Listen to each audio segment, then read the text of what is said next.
बच्चों क्लास 10 की important question practice series में आज इस क्वेश्चन को देखते हैं। इवन ये बोर्ड में आया हुआ क्वेश्चन है। Name 3 techniques devices used by the human females to avoid pregnancy. Mention the side effects caused by the each. बेटा याद रहे कि प्रेगनेंसी को अवॉइड करने वाला टेक्निक्स बताना है और ऐसा टेक्निक्स जिसके साइड इफेक्ट्स भी होते हो। तो बेटा 3 टेक्निक्स में आप पहला लिख सकते हो क्लास 10 के अकॉर्डिंग ओरल मेथड, दूसरा लिख सकते हो बेटा आईओडी मेथड, तीसरा लिख सकते हो आप सर्जिकल मेथड भी लिख सकते हो। Surgical method. ये 3 मेथड है जिससे आप पॉपुलेशन कंट्रोल कर सकते हो। आप लोगों ने पढ़ा होगा बेटा ओरल मेथड का मतलब क्या हो जाता है, pills, tablet, oestrogen and progesterone का बना होता है।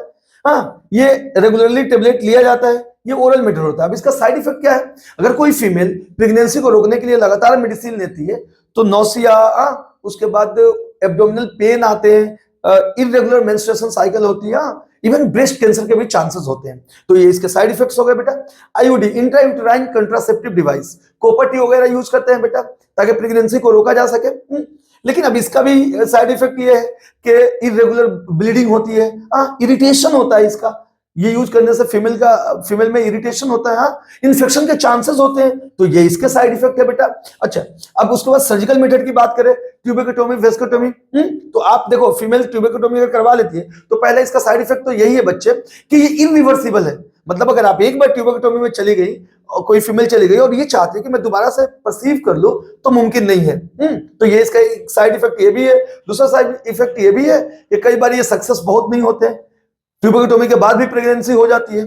तो ये भी प्रॉब्लम है। तो बेटा ये 3 प्रॉब्लम, 3 मेथड सीख गए। अगला क्वेश्चन देखें, what will happen if in human female fertilisation take place. भाई अगर फर्टिलाइजेशन टेक होगा, फैलोपियन ट्यूब में फर्टिलाइजेशन अगर हो गया तो जाइगोट बन जाएंगे, जाइगोट से फिर एम्ब्रियो बन जाएंगे, एम्ब्रियो से बेबी बन जाएगी।